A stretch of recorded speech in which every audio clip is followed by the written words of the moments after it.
hither, tripping hither, nobody knows why or whither. We must dance and we must sing round about our fairy.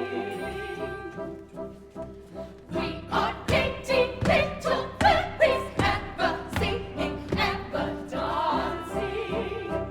We indulge in our theories, in our fashion, most entrancing, most entrancing, most entrancing.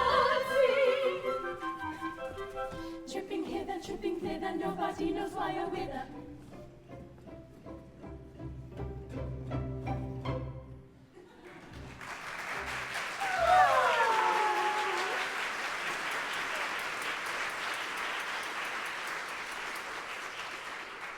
It's all very well, but since our queen banished Iolanthe, fairy revels have not been what they were. Oh, Iolanthe was the life and soul of fairyland. Why, she wrote all our songs and arranged all our dances. We sing her songs and we trip her measures, but we don't enjoy ourselves. To think that 25 years have elapsed since she was banished. What could she have done to deserve so a terrible a punishment? Something awful! She married a mortal! Is it injudicious to marry a mortal? Injudicious? It strikes at the root of the whole fairy system. By all laws, the fairy who marries a mortal dies. But Iolanthe didn't die. No! Because your queen, who loved her with a surpassing love, commuted her sentence to penal servitude for life, on condition that she left her husband without a word of explanation and never communicated with him again. And that sentence of penal servitude she is now working out on her head at the bottom of that stream. Yes, but when I banished her, I gave her all the pleasant places of the earth to dwell in. I'm sure I never intended that she should live at the bottom of a stream. It makes me perfectly wretched to think of the discomfort she must have undergone. Think of the damp. And her chest was always delicate. And the frogs!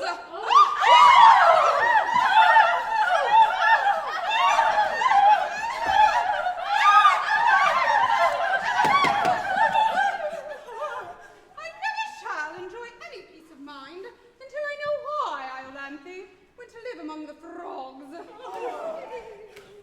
Then why not summon her and ask her? Why? Because if I set eyes on her, I should forgive her at once. Then why not forgive her? 25 years. It's a long time. Think how we loved her. Loved her? What was your love to mine? Why, she was invaluable to me. Who taught me to curl myself inside a buttercup? Oh! Iolanthe. Who taught me to swing upon a cobweb? Oh! Iolanthe. Who taught me to dive into a dewdrop, to nestle in a nutshell, to gamble upon gossamer? Oh! Iolanthe! She certainly did surprising things. Oh, give her back to us, great queen, for your sake, if not for ours. Oh, I should be strong, but I am weak. I should be marble, but I am clay. Her punishment has been heavier than I intended. I did not mean that she should go and live among the frogs. And, well, it shall be as you wish. It shall be as you wish.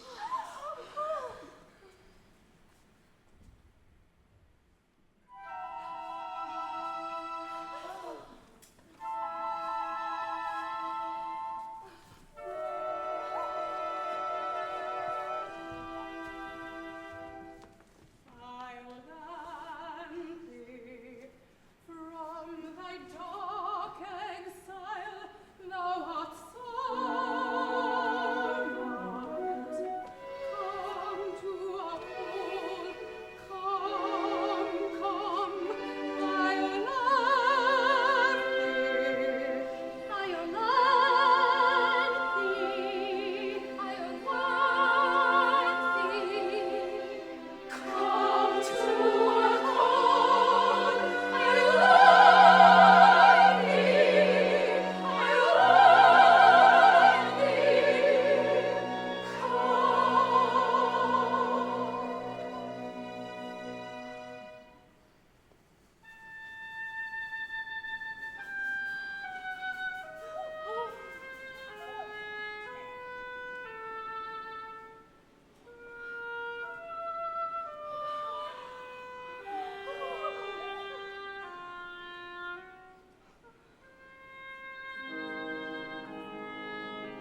understand, but he doesn't even know of his father's existence. Oh. How old is he? 24. 24? No one to look at you and think you had a son of 24. But that's one of the advantages of being immortal. We never grow old. Is he pretty? He's extremely pretty. But he's inclined to be stout. Oh. I see no objection to stoutness. In moderation. And what is he? He's an Arcadian shepherd, and he loves Phyllis, a ward of Chancery. A mere shepherd and he half a fairy? He's a fairy down to the waist, but his legs are mortal. Dear me! I have no reason to suppose that I am more curious than other people, but I confess I should like to see a person who is fairy down to the waist, but whose legs are mortal. That is easier, for here he comes.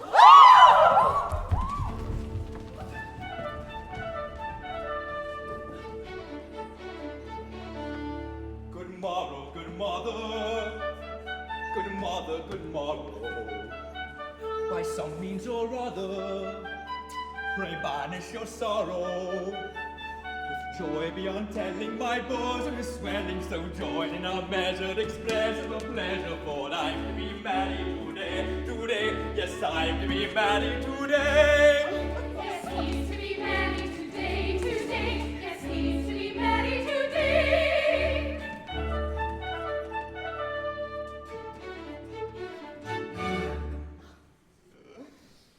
Then at last, the Lord Chancellor has given his consent to your marriage with his beautiful ward, Phyllis. Not he indeed. To all my tearful prayers he answers me, a shepherd lad is no fit helpmate for a ward of Chancery. I stood in court, and there I sang him songs of Arcady with flageolet accompaniments. In vain. At first he seemed amused, so did the bar, but quickly weeding of my song and pipe, he bade me get out. A servile usher, then in crumpled bands and rusty bombazine, led me, still singing, into Chancery Lane. I'll go no more. I'll marry her today and brave the upshot, be what it may. But who are these? Strephon, rejoice with me. My queen has pardoned me. Pardoned you, mother? This is good news indeed. And these ladies are my beloved sisters. Oh, your sisters?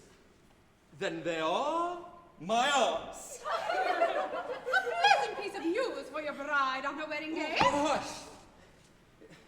My bride knows nothing of my fairyhood. I dare not tell her lest it frighten her. She thinks me mortal and prefers me so. Your fairyhood doesn't seem to have done you much good. Much good? My dear aunt, it's the curse of my existence.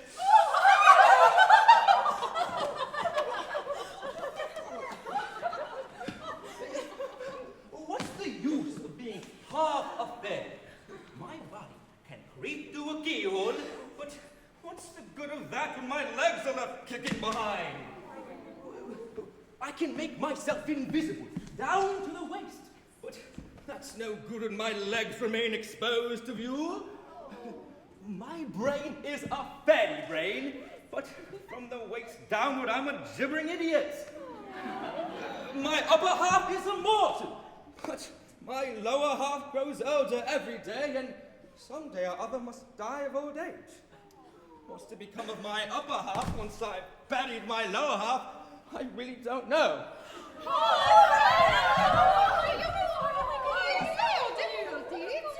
with a fairy brain, you should seek an intellectual sphere. Let me see. I have a barrow or two at my disposal. Would you like to go into Parliament? Fairy member. That would be delightful. I'm afraid I should do no good there. You see, down to the waist, I'm a Tory of the most determined description, but my legs are a couple of confounded radicals, and on a division, they'd be sure to take me into the wrong lobby. You see, they're 2 to 1, which is a strong working majority. Don't let that distress you. You shall be returned as a liberal conservative. And your leg shall be our peculiar care. I see your majesty does not do things by halves. No, we are fairies down to the feet. Fare thee well, attractive stranger. Fare thee well, attractive stranger.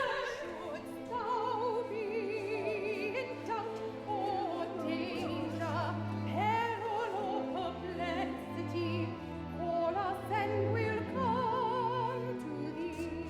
I call us and we'll come to thee. Tripping hither, nobody knows why or whither. We must now be taking wing to another fairy ring. Tripping hither, tripping thither. We must now be taking wing to another fairy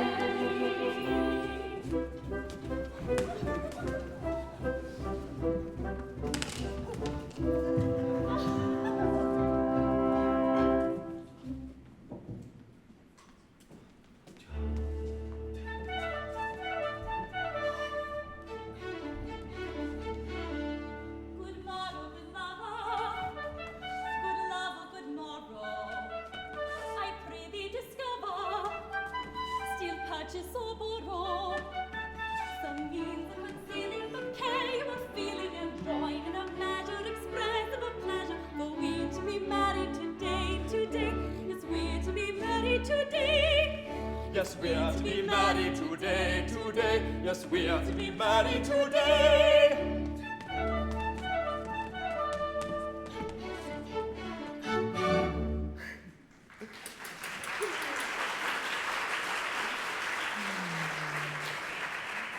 My Phyllis, and today we're to be made happy forever.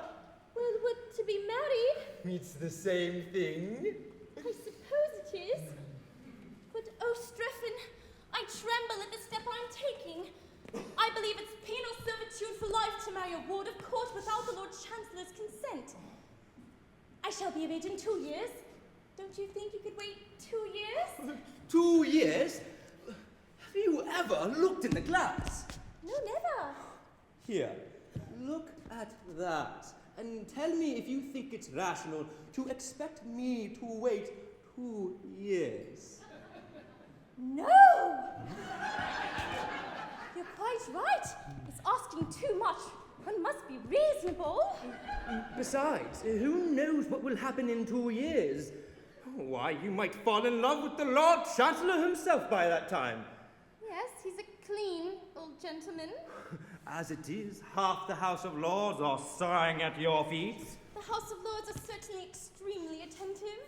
Attentive? I should think they were. Why did 25 liberal peers come down to shoot over your grass plot last autumn? It couldn't have been the sparrows. Why did 25 conservative peers come down to fish in your pond? Don't tell me it was the goldfish. No. Delays are dangerous, and if we are to marry, the sooner the better.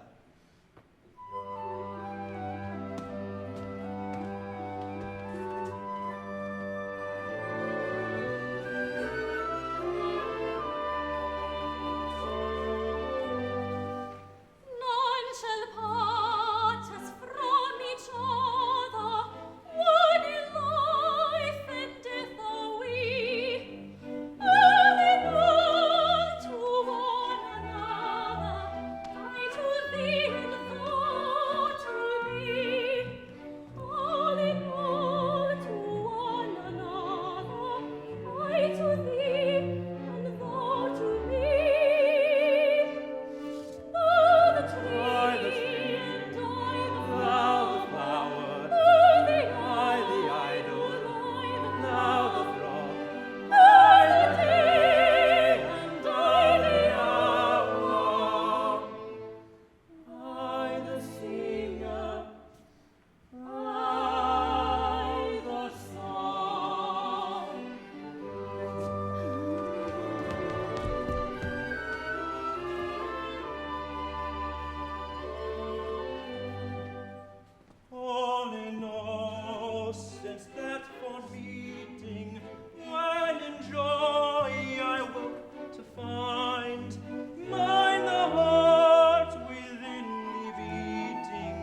excellent, it has no kind of fault or flaw, and I, me lords, embody the law. The Constitutio Gardini, of pretty young wards in Chancellor, are very agreeable girls, and none are over the age of 21. A pleasant occupation for a rather susceptible Chancellor. A pleasant occupation for a rather susceptible Chancellor. But though the compliment implied inflates me with legitimate pride, it nevertheless can't be denied that it has its inconvenient side. For I'm not so old and not so plain, and I'm quite prepared to marry again. But there'd be the deuce to pay in the lords if I fell in love with one of me wards.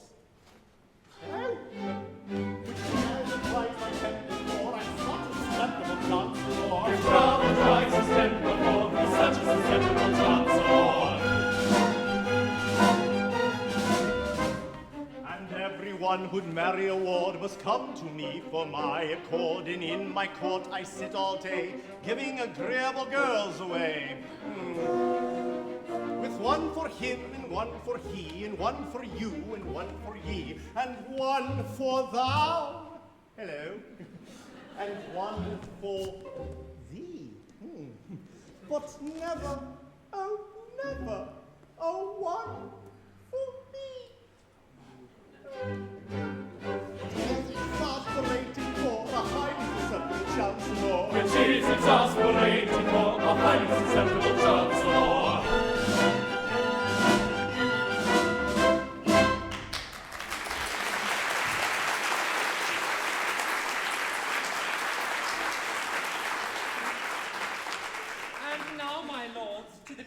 Of the day. By all means.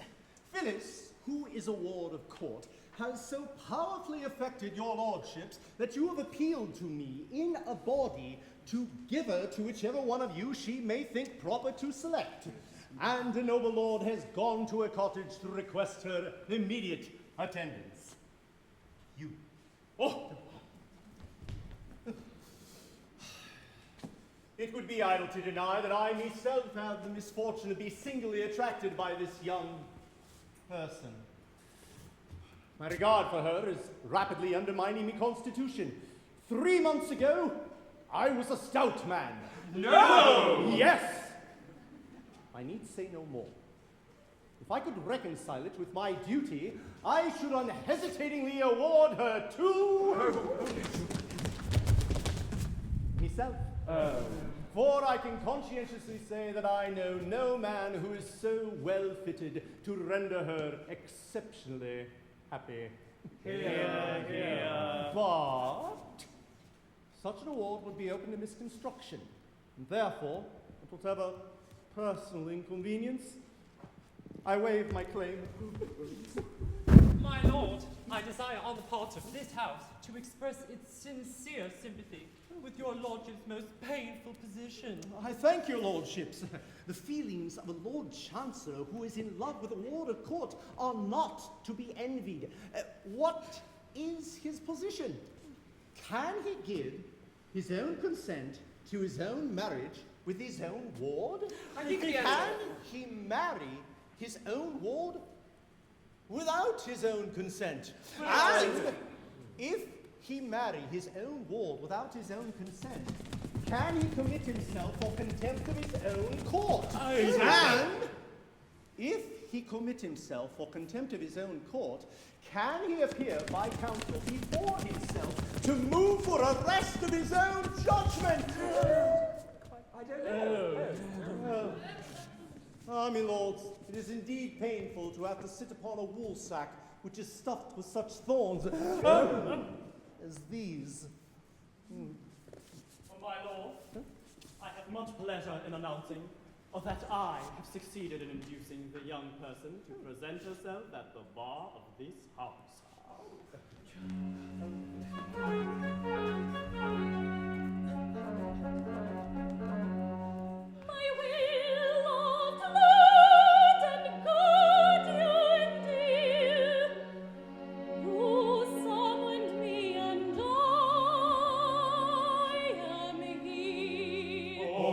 Rapture,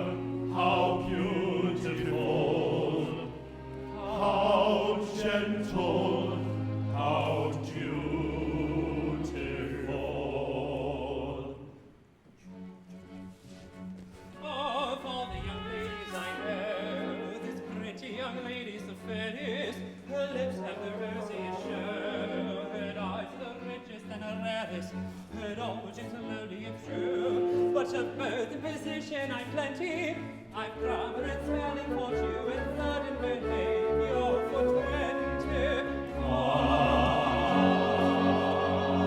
An average and slowly it's true, I've grammar and spelling taught you. Of good composition and plenty, with God and behavior for 20, with God and behavior for 20.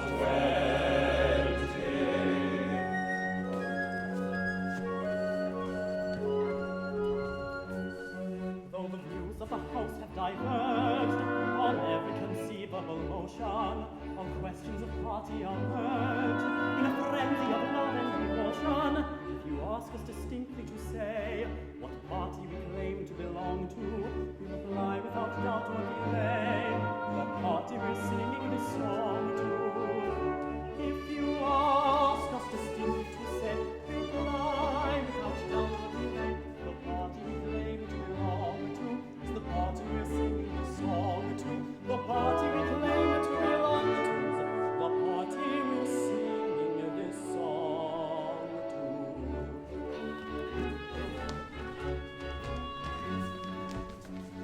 I'm very much pain to refuse, but I'll stick to my pipes and my tables. I can spell all the words I use, and my grammar is as good as my neighbours. As for birth, I was born like the rest.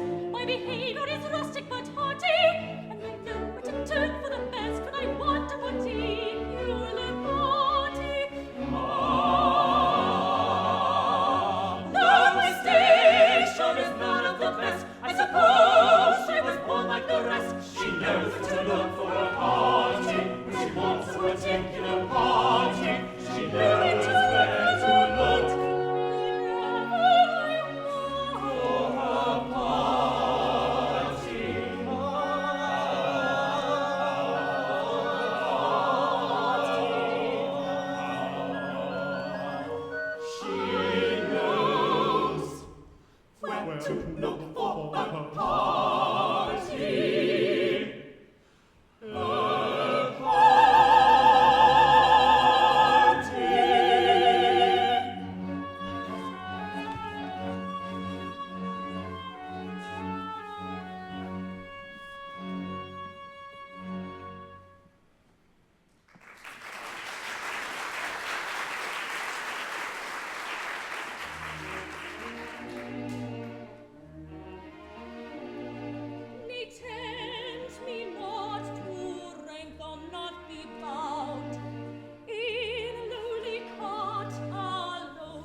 given. Yes, given.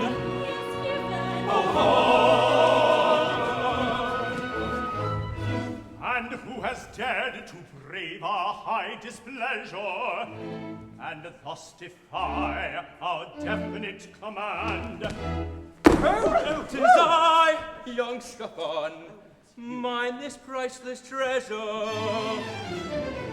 Against the world, I claim my darling's hand.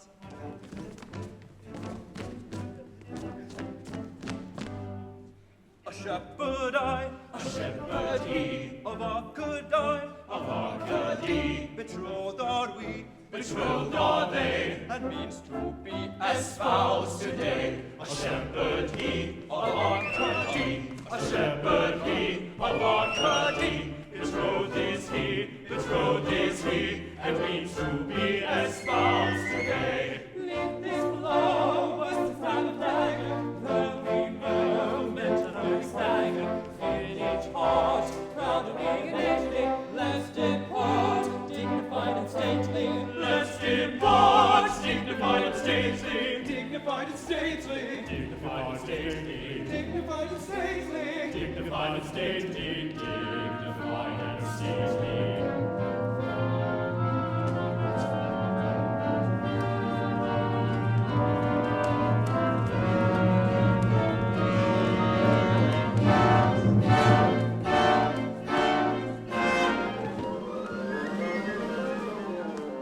Though our hearts she's badly bruising, in another suit are choosing, let's pretend it's most amusing. Let's pretend it's most amusing. Ha ha ha, ha ha ha, ha ha ha, tantara, tantara, tantara, tantara, ha ha ha ha, tantara, tantara.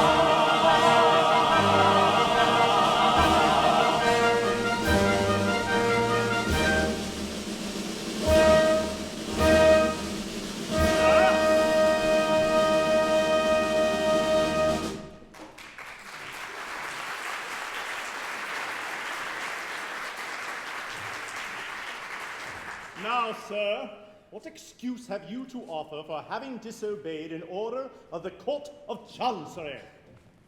My lord, I know no court of chancery. I go by nature's acts of parliament. The bees, the breeze, the seas, the rooks, the brooks, the gales, the vales, the fountains and the mountains cry. You love this maiden, take her, we command you. 'Tis writ in heaven by the bright barb dart that leaps forth into lurid light from each grim thundercloud, so that rain pours forth her sad and sodden sympathy. When chorused nature bids me take my love, shall I reply, nay, but a certain Chancellor forbids it? Yes, sir. You are England's Lord High Chancellor, but are you Chancellor of birds and trees, King of the winds and Prince of the thunderclouds? No. It's a nice point. I don't know that I ever met it before. But my difficulty is that at the moment there is no evidence before the court that chorus nature has interested herself in the matter. No evidence? You have my word for it. I tell you that she bade me take my love. Ah, but me good sir, you mustn't tell us what she told you. It's not evidence. Now, an affidavit from a thunderstorm or a few words on oath from a heavy shower would meet with all the attention they deserve.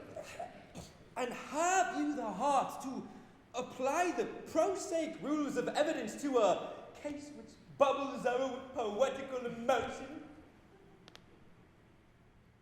Distinctly. I have always kept my duty strictly before my eyes, and it's to that fact that I owe my advancement to my present distinguished position. Sit.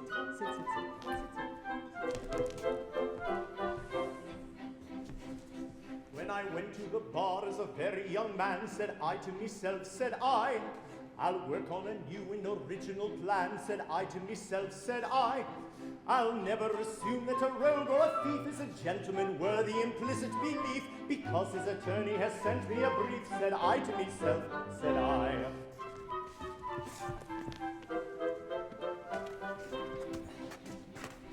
Ere I go into court, I will read my brief through, said I to myself, said I.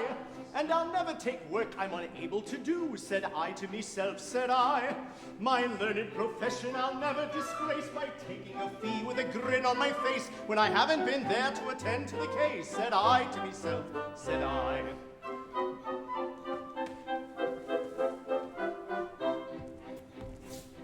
I'll never throw dust in a juryman's eye, said I to myself, said I. Or hoodwink a judge who is not otherwise, said I to myself, said I. Or assume that the witnesses summoned in force in Exchequer, Queen's Bench, common pleas or divorce have perjured themselves as a matter of course, said I to myself, said I.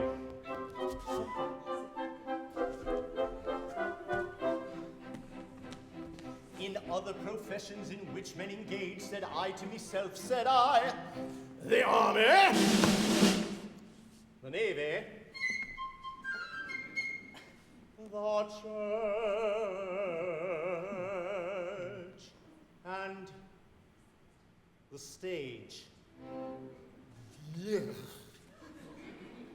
Said I to myself, said I, professional license, if carried too far, your chance of promotion will certainly mar, and I fancy the rule might apply to the bar, said I to myself, said I.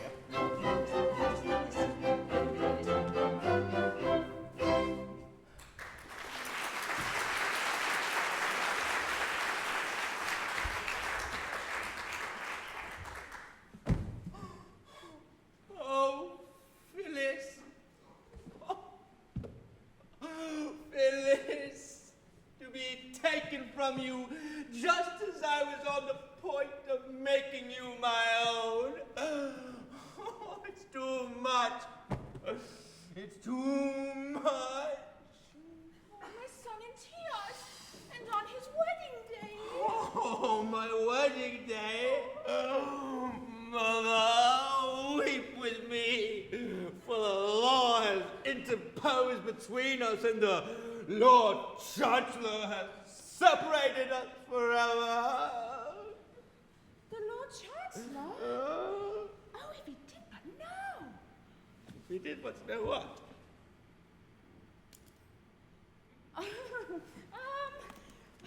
Remember, the Lord Chancellor has no power over you. You will have a fairy.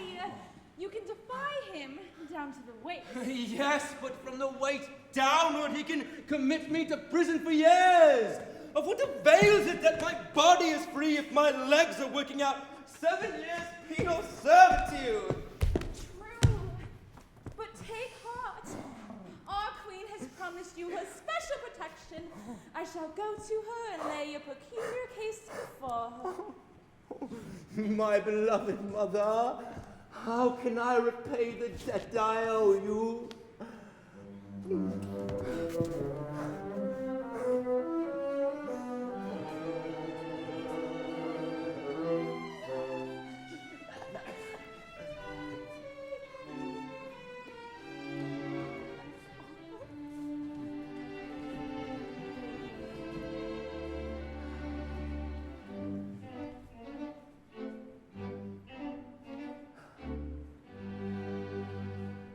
When darkly looms the day, and all is dull and grey, to chase the gloom away on thee I'll call. What was that?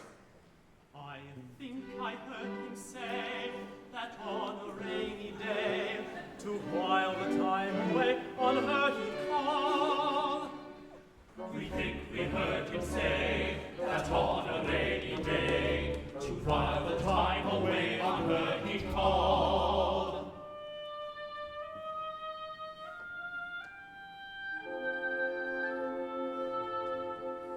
When tempests wreck thy bark, and toward is drear and dark, if thou shouldst need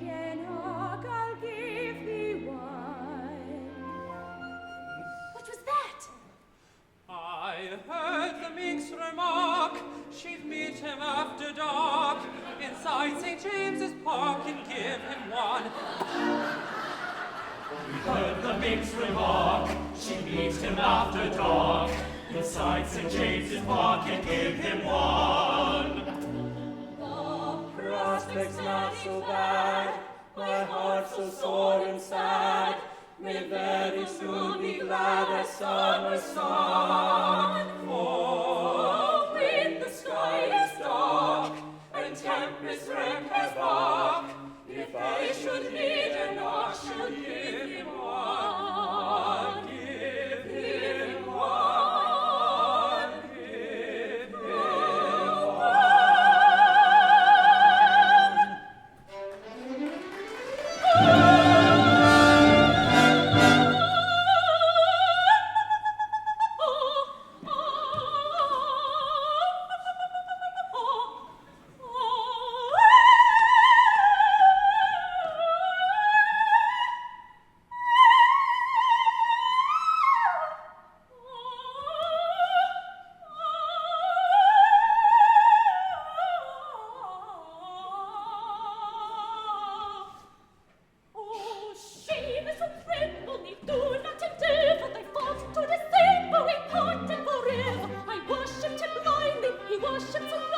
Attend to me kindly, this lady's my mother.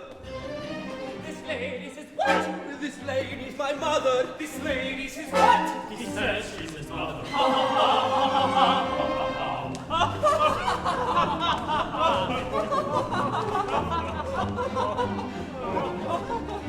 What means this mirth unseemly that shakes the listening earth? The joke is good extremely, and justifies our mirth. This gentleman is seen with a maid of 17, a taking of his dolce far niente, and wonders he'd achieve, for he asks us to believe she's his mother, and is nearly 25. Recollect yourself, I pray, and be careful what you say, as the ancient Romans said, festina lente. For I really do not see how so young a girl could be the mother of a man of 25.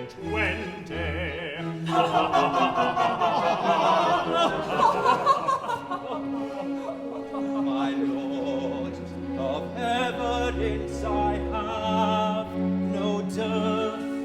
She has been my mother from my birth.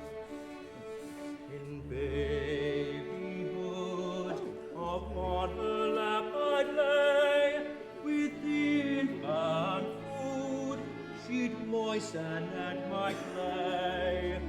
Had she withheld the succor she supplied, by hunger quelled your Strephon might have died. Had that refreshment been denied, indeed our Strephon might have died. Had that refreshment been denied, indeed our Strephon might have died.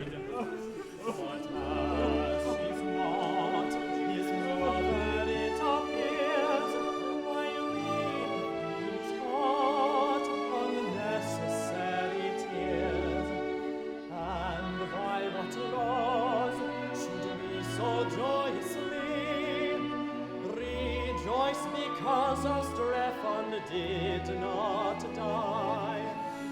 Oh, rather let us pipe our eye, because our Strephon did not die.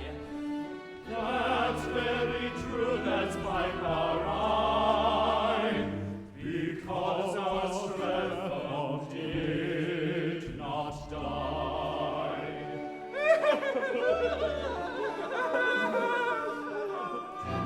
Go to Regis one, forever we must part.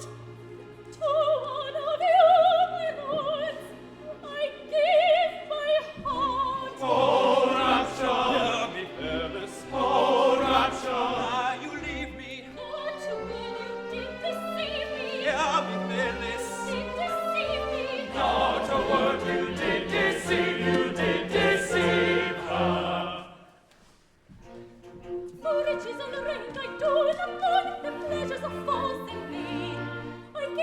love of a lordly throne, for the love of a simple swain.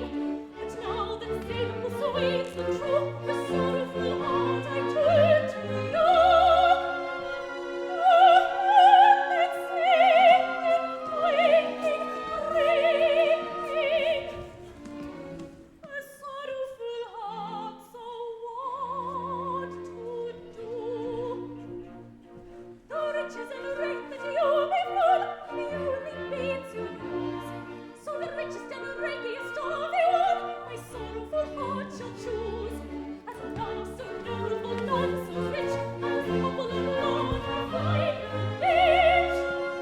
In my hand it's sinking, quaking, ringing.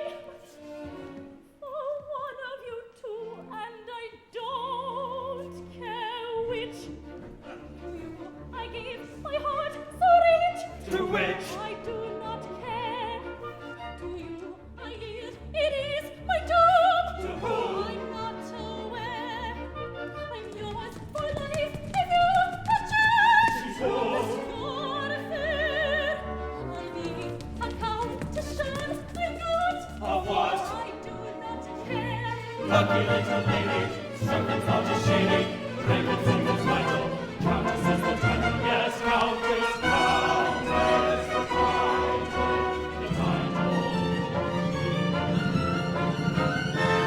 Not of what I'm not aware, not of what I'm not aware.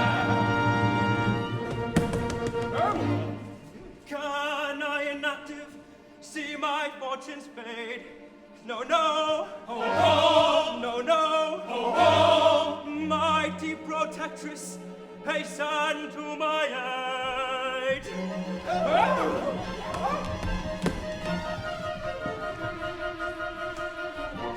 Tripipita, tripipita, nobody knows why you're with her. What you want us, we don't know, but you submit us, and so enter all the little fairies to their usual tripping measure. To oblige you all our careless, tell us, pray, what is your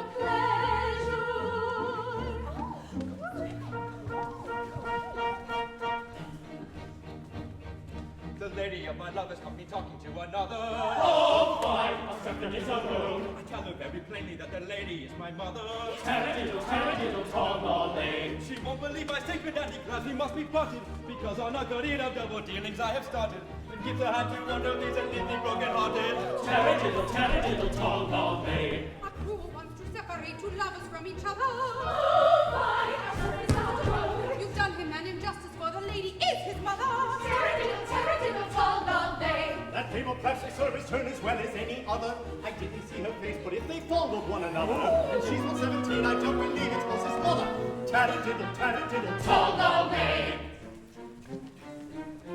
I have often had a use for a thoroughbred excuse of a sudden which is English for repented. But of all I've ever heard, this is much the most absurd, for she was 17 and he is 5 and 20. If she is 17 and he is only 5 and 20, oh, fine, a 7 is a rogue.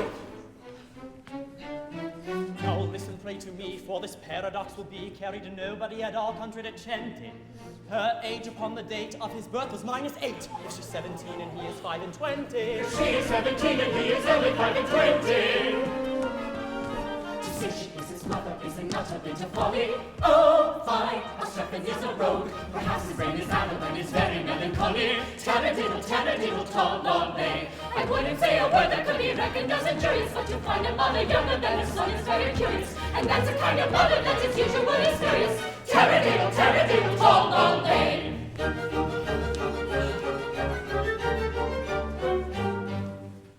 Go away, madam, I should say, madam, you display, madam, shocking taste. It is rude, madam, to intrude, madam, with your brood, madam, brazen face.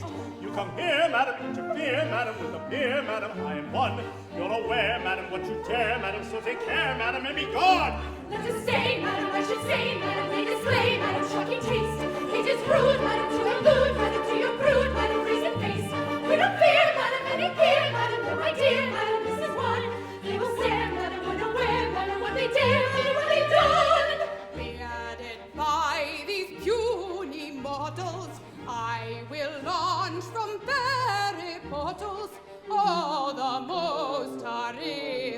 thunders in my armory of wonders. Should they launch terrific wonders, oh, would they repent their blunders? Go away, man, I should say, man, it is brave and shocking taste.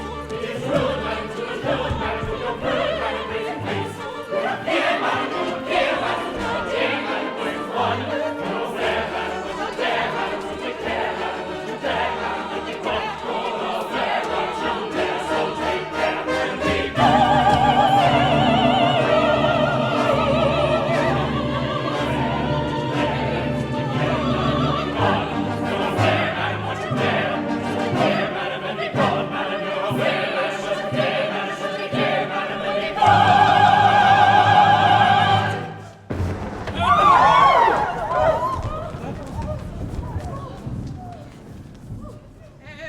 Chancellor unwary, it's highly necessary.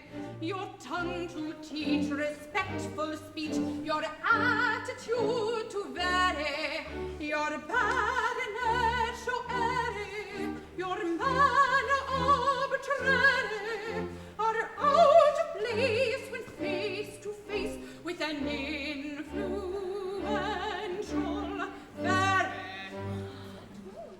We never knew we were talking to an influential fairy.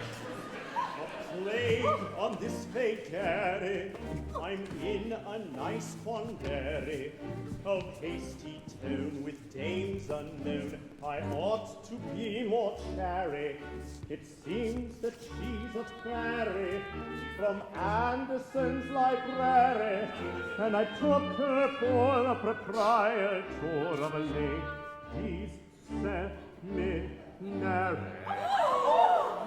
Took her for the proprietor of a ladies' seminary.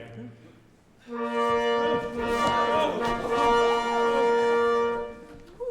next your houses do assemble, you may tremble.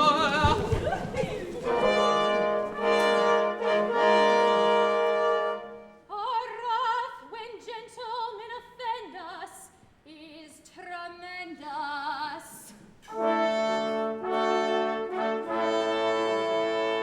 They meet who underrate our calling, doom appalling.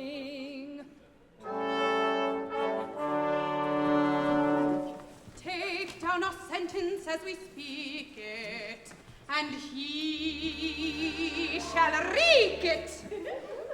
Oh, spare us! Henceforth Strephon cast away, crooks and pipes and ribbons so gay, flocks and heads that bleat and low, into Parliament you shall go. Into Parliament we shall go. That's why our Supreme Authority will command the large majority. Into Parliament, Parliament, Parliament we shall go. Into Parliament we shall go. Into Parliament, Parliament, Parliament we shall go. Into Parliament we shall go. In the Parliamentary hive, Liberal or Conservative, Whig or Tory, I don't know, but into Parliament you shall go. Into Parliament we shall go. That's why our Supreme Authority will command a large majority. Into Parliament, Parliament, Parliament we shall go. Into Parliament we shall go. Into Parliament, Parliament, Parliament he shall go. Into Parliament he shall go.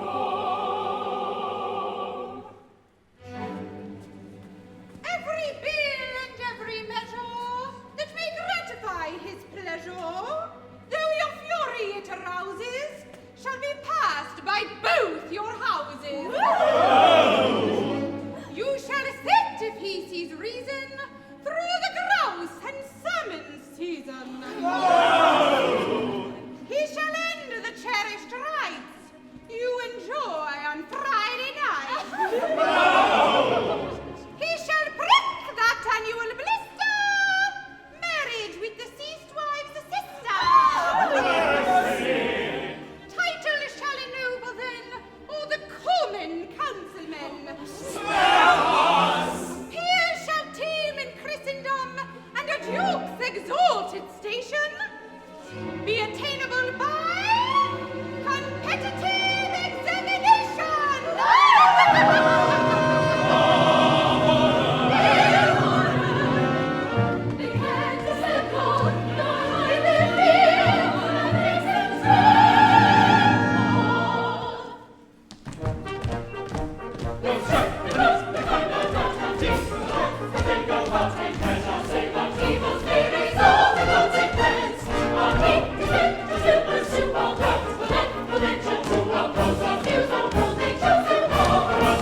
What? That's French. Lord, be silent, the words with grace when That word is French. His speech and as before, I heard a vulgar pence. A Latin word. To fill with joy and madness, our no holy alloy. Big remark.